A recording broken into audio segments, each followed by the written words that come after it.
राजा जयचंद्र का नाम भारतीय इतिहास में आते ही एक विशेष प्रकार की प्रतिक्रिया उत्पन्न करता है। लोक कथाओं, कविताओं और जनमानस में उन्हें अक्सर भारत का सबसे बड़ा गद्दार कहा जाता है। कहा जाता है कि उन्होंने पृथ्वीराज चौहान से शत्रुता के कारण विदेशी आक्रमणकारी मोहम्मद गौरी का साथ दिया और भारत के द्वार विदेशी आक्रांताओं के लिए खोल दिए। लेकिन क्या इतिहास वास्तव में इतना सरल है? क्या जयचंद्र केवल एक विश्वासघाती राजा थे, या वे अपने समय की जटिल राजनीति, व्यक्तिगत अपमान और क्षेत्रीय संघर्षों के शिकार थे? राजा जयचंद्र की कहानी केवल गद्दारी की नहीं, बल्कि सम्मान, अहंकार, सत्ता संघर्ष और इतिहास लेखन की भी कहानी है। राजा जयचंद्र कन्नौज, कान्यकुब्ज के गहड़वाल वंश के शक्तिशाली शासक थे। कन्नौज उस समय उत्तर भारत का एक अत्यंत समृद्ध और प्रतिष्ठित नगर था।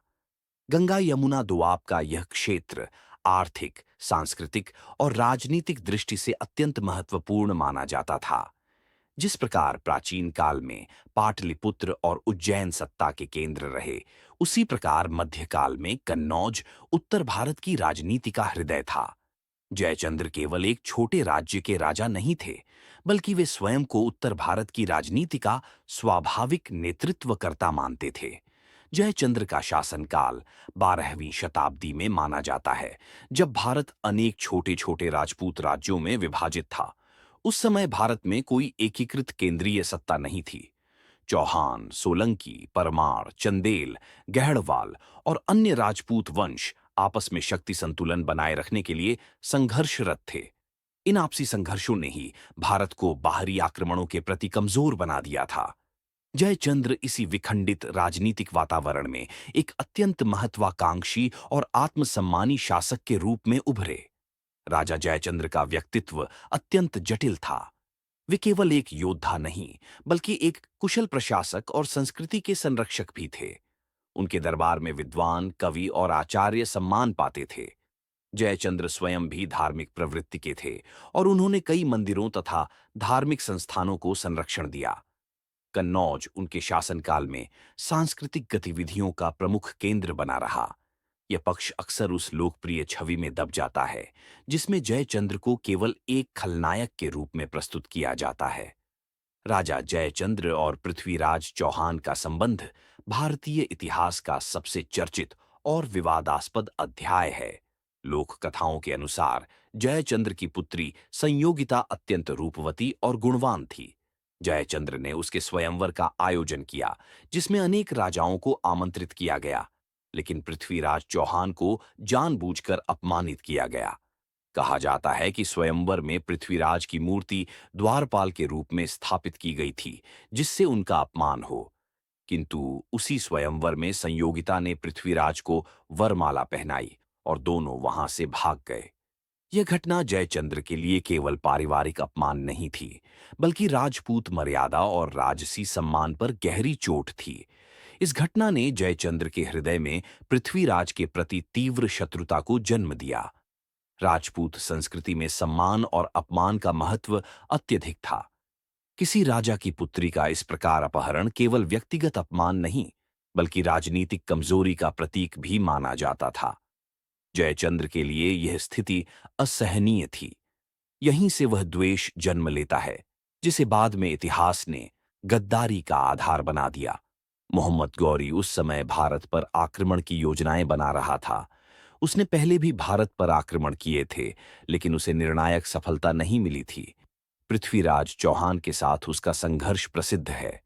ऐसे समय में यह कहा जाता है कि जयचंद्र ने पृथ्वीराज को कमजोर करने के लिए गौरी से संपर्क किया। कुछ कथाओं में यह भी कहा जाता है कि जयचंद्र ने गौरी को भारत की आंतरिक कमजोरियों और मार्गों की जानकारी दी। हालांकि इस दावे के ठोस ऐतिहासिक प्रमाण अत्यंत सीमित हैं। इतिहासकारों का एक वर्ग मानता है कि जयचंद्र और गौरी के बीच किसी प्रकार का प्रत्यक्ष गठबंधन प्रमाणित नहीं है। यह धारणा मुख्यतः बाद के साहित्यिक स्रोतों और लोक कथाओं पर आधारित है।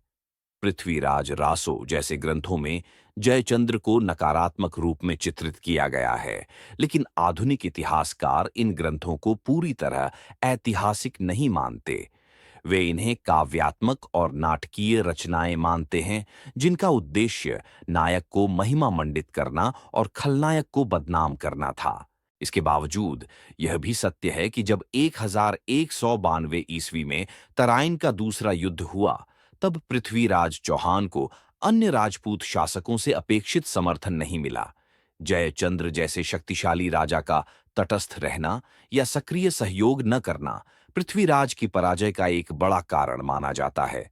यही वह बिंदु है जहां से जयचंद्र की गद्दार की छवि मजबूत होती चली गई। विडंबना यह है कि पृथ्वीराज की पराजय के बाद मोहम्मद गौरी ने जयचंद्र को भी नहीं बख्शा। 1194 ईस्वी में चंदावर का युद्ध हुआ, जिसमें जयचंद्र और गौरी की सेनाएं आमने सामने आईं। इस युद्ध में जयचंद्र वीरता से लड़े, लेकिन अंततः वे पराजित हुए और युद्ध भूमि में मारे गए। कन्नौज गौरी के अधीन चला गया और गहड़वाल वंश का पतन प्रारंभ हो गया। यदि जयचंद्र वास्तव में गौरी के सहयोगी होते, तो यह प्रश्न उठता है कि गौरी ने उन्हें क्यों पराजित किया और उनका राज्य क्यों नष्ट किया।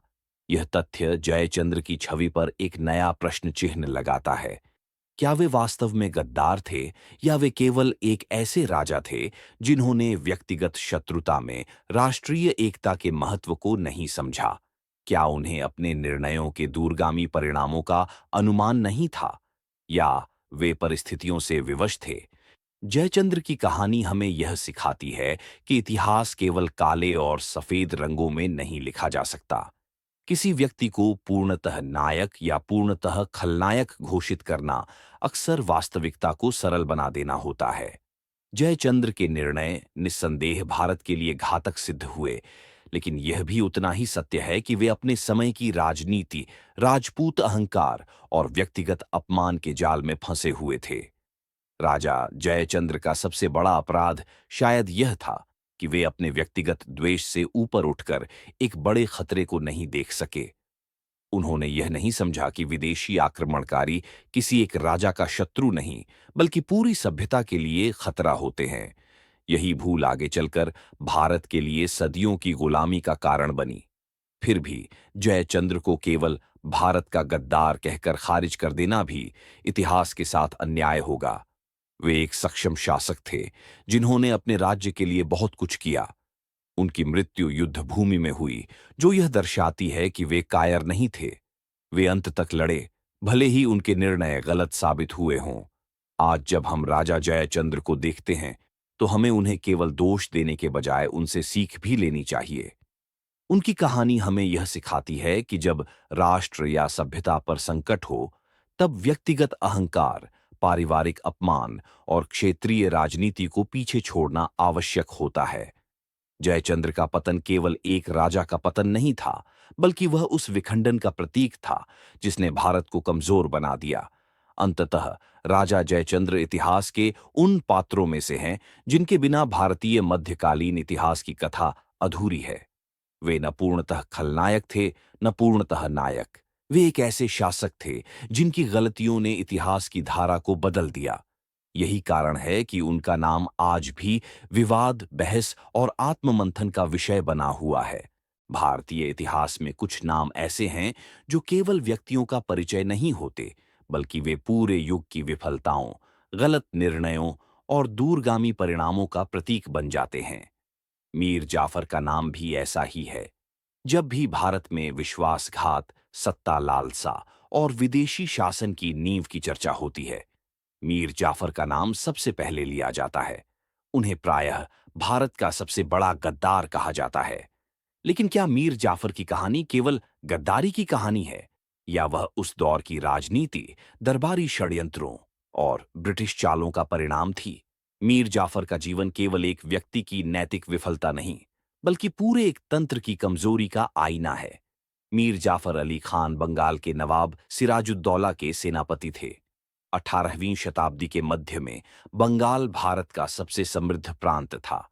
इसकी कृषि, व्यापार और कर व्यवस्था इतनी मजबूत थी कि यूरोपीय शक्तियां, विशेष रूप से अंग्रेज, इसे अपनी आर्थिक महत्वाकांक्षाओं की कुंजी मानती थीं। बंगाल की समृद्धि ही वह कारण थी जिसने ईस्ट इंडिया कंपनी को व्यापार से सत्ता की ओर बढ़ने के लिए प्रेरित किया। मीर जाफर इसी ऐतिहासिक मोड़ पर सामने आते हैं। मीर जाफर का जन्म एक साधारण सैन्य परिवार में हुआ था, लेकिन उनकी महत्वाकांक्षा असाधारण थी। वे धीरे धीरे नवाब के दरबार में प्रभावशाली बनते गए और अंततः बंगाल की सेना के प्रमुख पद तक पहुंचे। एक सेनापति के रूप में उनके पास शक्ति, सम्मान और अवसर तीनों थे, लेकिन उनके भीतर सत्ता की भूख और अपमान का भाव भी पल रहा था। नवाब सिराजुद्दौला युवा, तेज स्वभाव और अपने निर्णयों में कठोर माने जाते थे। उन्होंने दरबार के कई पुराने सरदारों और अधिकारियों को नजरअंदाज किया, जिनमें मीर जाफर भी शामिल थे। सिराजुद्दौला और मीर जाफर के संबंध धीरे धीरे बिगड़ते चले गए। नवाब को मीर जाफर पर पूरा भरोसा नहीं था, जबकि मीर जाफर को लगता था कि उनके साथ अन्याय हो रहा है। इसी असंतोष ने अंग्रेजों के लिए अवसर का द्वार खोल दिया। ईस्ट इंडिया कंपनी केवल सैन्य शक्ति से बंगाल पर कब्जा नहीं कर सकती थी, उन्हें भीतर से समर्थन चाहिए था। मीर जाफर जैसे महत्वाकांक्षी और असंतुष्ट सेनापति उनके लिए आदर्श मोहरा बन गए। अंग्रेजों ने मीर जाफर से गुप्त समझौता किया। वादा किया गया कि यदि वे युद्ध के समय नवाब का साथ छोड़ दें, तो उन्हें बंगाल का नवाब बना दिया जाएगा। इसके साथ ही अपार धन, सत्ता और विशेषाधिकारों का लालच भी दिया गया। यह केवल एक व्यक्ति को खरीदने का सौदा नहीं था, बल्कि यह पूरे भारत की राजनीतिक दिशा बदलने का षड्यंत्र था। मीर जाफर ने इस प्रस्ताव को स्वीकार कर लिया और यहीं से इतिहास की धारा बदल गई। 1757 ईस्वी में प्लासी का युद्ध हुआ। यह युद्ध देखने में भले ही एक साधारण सैन्य संघर्ष लगे, लेकिन वास्तव में यह विश्वासघात और कूटनीति का युद्ध था। युद्ध के मैदान में मीर जाफर के पास बंगाल की विशाल सेना थी, लेकिन उन्होंने उसे निष्क्रिय रखा। जब नवाब सिराजुद्दौला अंग्रेजों से लड़ रहे थे, तब उनका अपना सेनापति मौन खड़ा था। यही वह क्षण था जिसने भारत में ब्रिटिश शासन की नींव रखी। प्लासी की पराजय के बाद सिराजुद्दौला को पकड़ लिया गया और उनकी हत्या कर दी गई। मीर जाफर को अंग्रेजों ने नवाब बना दिया, लेकिन यह नवाबी केवल नाम की थी। वास्तविक सत्ता ईस्ट इंडिया कंपनी के हाथों में चली गई।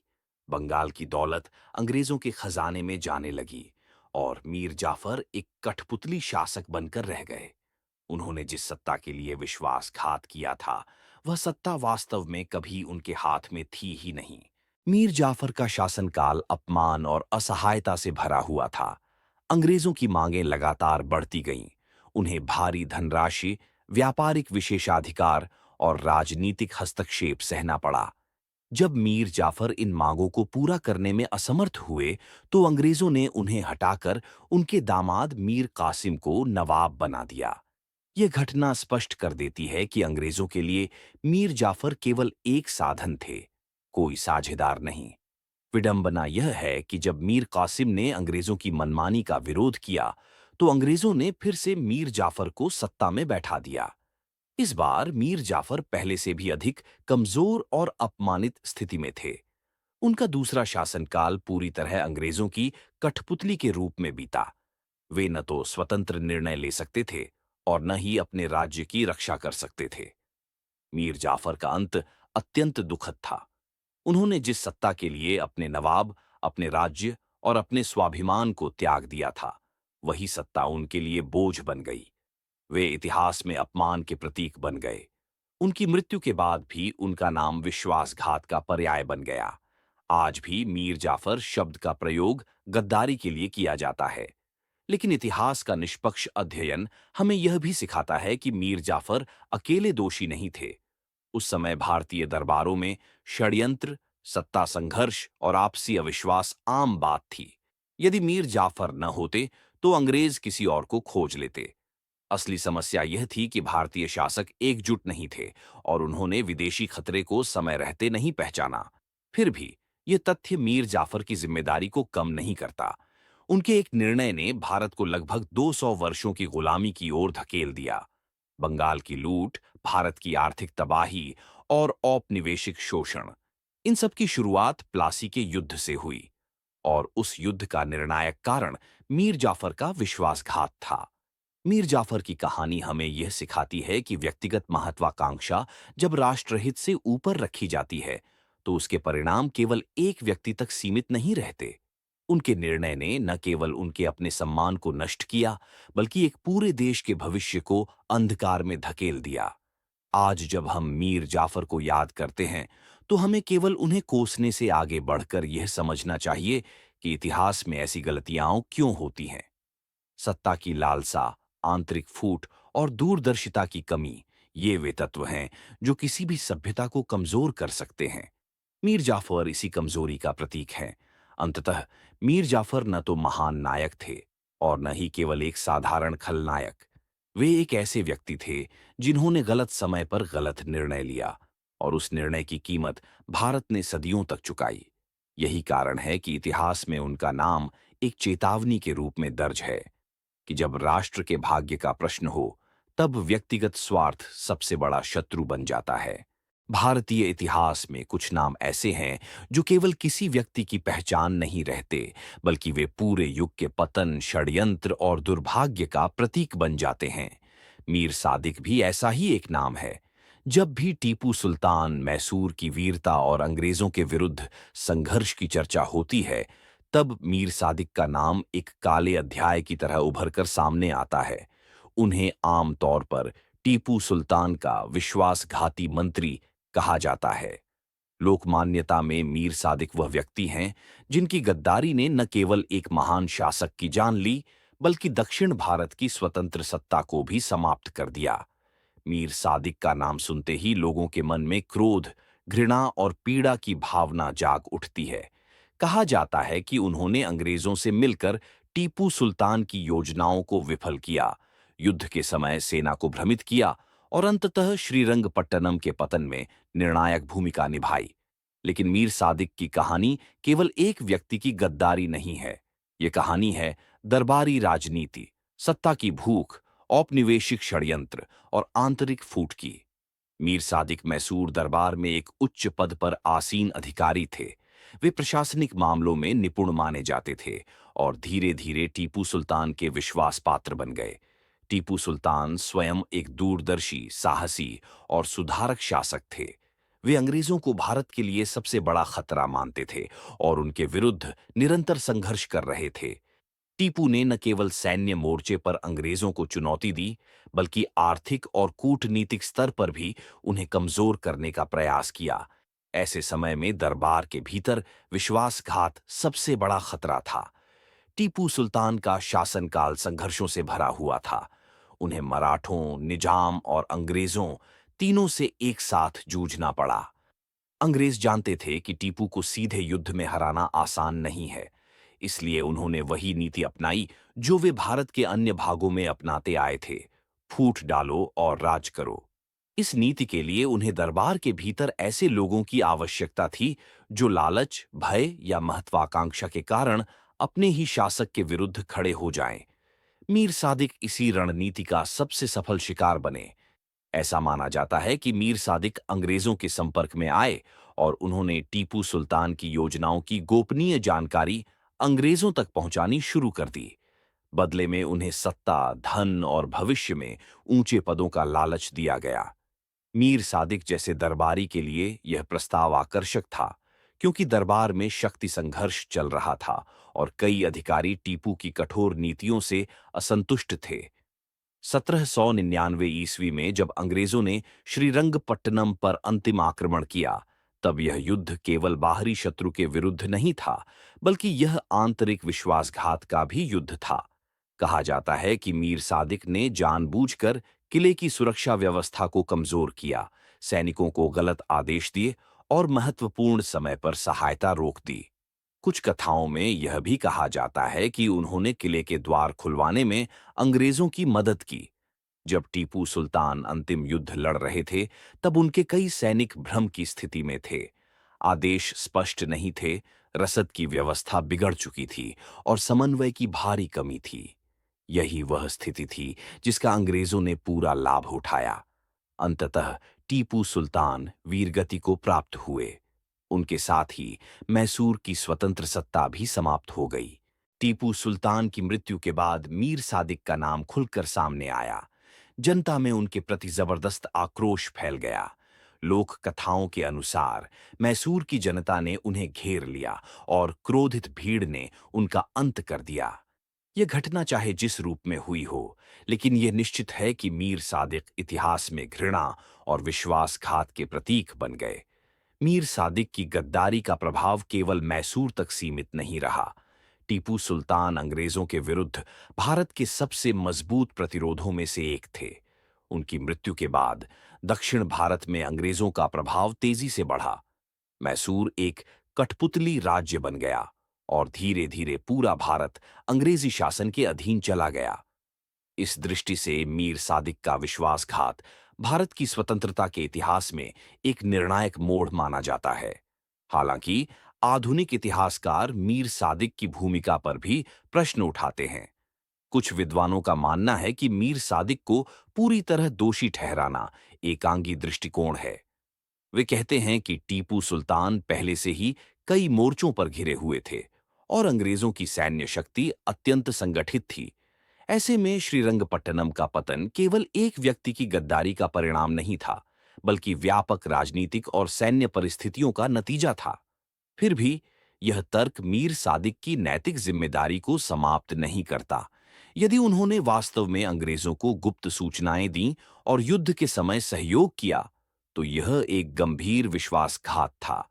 इतिहास में किसी भी राष्ट्र या राज्य के पतन में आंतरिक फूट सबसे घातक सिद्ध होती है और मीर सादिक उसी आंतरिक फूट का प्रतीक हैं। मीर सादिक की कहानी हमें यह सिखाती है कि किसी भी सत्ता के लिए सबसे बड़ा खतरा बाहरी शत्रु नहीं, बल्कि भीतर का विश्वासघाती होता है। टीपू सुल्तान जैसे साहसी और दूरदर्शी शासक भी तब असहाय हो जाते हैं जब उनके अपने ही लोग उन्हें धोखा दे देते हैं। यही कारण है कि मीर सादिक का नाम आज भी गद्दारी का पर्याय बना हुआ है। आज जब हम मीर सादिक को याद करते हैं, तो हमें केवल क्रोध में उन्हें कोसने के बजाय यह समझना चाहिए कि ऐसे लोग क्यों पैदा होते हैं। सत्ता की लालसा, व्यक्तिगत स्वार्थ, भय और दूरदर्शिता की कमी, ये सभी तत्व मिलकर ऐसे विश्वासघात को जन्म देते हैं। यदि इतिहास से कोई सबक लेना है, तो वह यही है कि राष्ट्र और समाज की एकता ही उसकी सबसे बड़ी शक्ति होती है। अंततः मीर सादिक इतिहास के उन पात्रों में से हैं जिनका नाम चेतावनी के रूप में लिया जाता है। वे हमें यह याद दिलाते हैं कि एक व्यक्ति का गलत निर्णय पूरे देश के भविष्य को अंधकार में डाल सकता है। टीपू सुल्तान की वीरता और बलिदान आज भी प्रेरणा देते हैं, जबकि मीर सादिक का नाम यह सिखाता है कि विश्वासघात का अंत केवल अपमान और निंदा ही होता है। राजा मान सिंह का नाम भारतीय इतिहास में एक ऐसे शासक के रूप में दर्ज है जिनके व्यक्तित्व को समझना आसान नहीं है। वे न तो केवल एक गद्दार कहे जा सकते हैं और न ही केवल एक महान राष्ट्रनायक। उनका जीवन वीरता, रणनीति, कूटनीति, सत्ता और परिस्थितियों के बीच फंसे एक योद्धा की कहानी है। लोकमानस में उनका नाम विशेष रूप से हल्दी घाटी के युद्ध से जुड़ा है, जहां वे राणा प्रताप के विरुद्ध मुगल सेना के सेनापति बने। यही एक घटना उन्हें आज भी विवादों के केंद्र में रखती है। राजा मान सिंह आमेर जयपुर के कछवाहा राजपूत वंश के शासक थे। कछवाहा वंश अपने साहस, युद्ध कौशल और प्रशासनिक क्षमता के लिए जाना जाता था। मानसिंह का जन्म एक ऐसे समय में हुआ जब उत्तर भारत की राजनीति तेजी से बदल रही थी। मुगल साम्राज्य अपनी शक्ति के शिखर पर था और अकबर एक दूरदर्शी शासक के रूप में उभर रहा था। ऐसे समय में कई राजपूत राजा या तो मुगलों से युद्ध कर रहे थे या फिर उनसे संधि करके अपने राज्यों को सुरक्षित रखने की नीति अपना रहे थे। मानसिंह के जीवन को समझने के लिए उस समय की परिस्थितियों को समझना अनिवार्य है। भारत तब एक संगठित राष्ट्र नहीं था, बल्कि अनेक स्वतंत्र राज्यों और राजाओं में विभाजित था। हर राजा का पहला कर्तव्य अपने राज्य, प्रजा और वंश की सुरक्षा माना जाता था। कछवाहा राजपूतों ने यह निर्णय लिया कि वे निरंतर युद्ध की बजाय मुगल सत्ता के साथ समझौता करेंगे। यही नीति आगे चलकर मानसिंह को अकबर के सबसे विश्वसनीय सेनापतियों में से एक बना देती है। राजा मानसिंह केवल एक सेनापति नहीं थे, बल्कि अकबर के निकट संबंधी भी थे। अकबर की एक रानी कछवाहा वंश से थीं, जिससे मानसिंह मुगल शाही परिवार से रिश्तेदारी में बंध गए। इस रिश्ते ने उन्हें दरबार में विशेष स्थान दिलाया। लेकिन यह विशेष स्थान केवल संबंधों के कारण नहीं था, बल्कि मानसिंह की सैन्य प्रतिभा, नेतृत्व क्षमता और प्रशासनिक योग्यता भी इसके पीछे थी। मानसिंह ने मुगल साम्राज्य के लिए अनेक युद्ध लड़े। उन्होंने बंगाल, ओडिशा, काबुल और अफगान क्षेत्रों में मुगल सत्ता को मजबूत किया। वे एक कुशल रणनीतिकार थे और युद्ध भूमि में साहसपूर्वक नेतृत्व करते थे।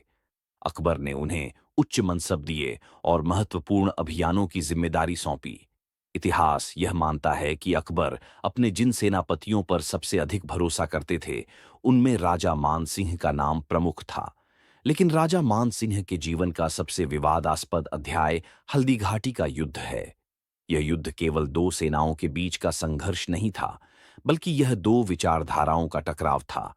एक ओर महाराणा प्रताप थे, जो मुगल अधीनता को स्वीकार करने के लिए तैयार नहीं थे, और दूसरी ओर मुगल साम्राज्य था, जिसका प्रतिनिधित्व राजा मानसिंह कर रहे थे।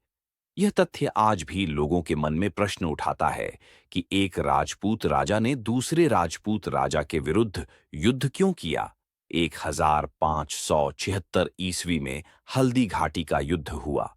मानसिंह मुगल सेना के सेनापति थे, जबकि महाराणा प्रताप मेवाड़ की स्वतंत्रता के लिए लड़ रहे थे। युद्ध अत्यंत भीषण था। महाराणा प्रताप की वीरता, चेतक का बलिदान और राजपूतों का साहस इतिहास में अमर हो गया। इस युद्ध में कोई स्पष्ट निर्णायक विजय नहीं हुई, लेकिन रणनीतिक दृष्टि से मुगलों का प्रभाव बढ़ा। लोकमानस में यहीं से राजा मानसिंह की छवि नकारात्मक होने लगती है। उन्हें अक्सर यह कहकर दोषी ठहराया जाता है कि उन्होंने एक स्वतंत्रता प्रिय राजपूत राजा के विरुद्ध विदेशी सत्ता का साथ दिया। लेकिन इतिहासकार इस दृष्टिकोण को अधूरा मानते हैं। वे कहते हैं कि उस समय विदेशी और देशी की अवधारणा आधुनिक राष्ट्रवाद की तरह विकसित नहीं थी। उस समय राजनीति वंश, सत्ता और क्षेत्रीय संतुलन पर आधारित थी। मानसिंह के सामने दो विकल्प थे। या तो वे अकबर की सेवा छोड़कर मुगल साम्राज्य से विद्रोह कर दें, जिससे उनका राज्य नष्ट हो सकता था, या फिर वे मुगल व्यवस्था के भीतर रहकर अपने राज्य और प्रजा की सुरक्षा सुनिश्चित करें।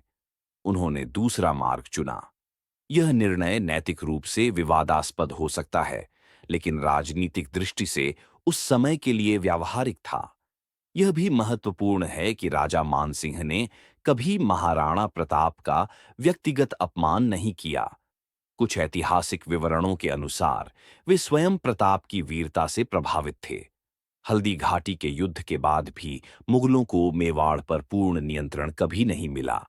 महाराणा प्रताप ने संघर्ष जारी रखा और स्वतंत्रता की लौ को जलाए रखा। राजा मान सिंह का शासन आमेर में अत्यंत सफल माना जाता है। उन्होंने अपने राज्य में प्रशासनिक सुधार किए, किले और मंदिर बनवाए और सांस्कृतिक गतिविधियों को संरक्षण दिया। आमेर का किला उनकी स्थापत्य दृष्टि का उत्कृष्ट उदाहरण है। उन्होंने धर्म के क्षेत्र में भी उदार नीति अपनाई और विभिन्न संप्रदायों को संरक्षण दिया।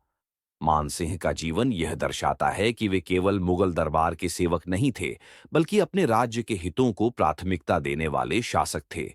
उन्होंने मुगल सत्ता के भीतर रहकर भी अपनी राजपूत पहचान बनाए रखी। यह संतुलन साधना आसान नहीं थी, और शायद यही कारण है कि उनका जीवन इतना विवादास्पद बन गया।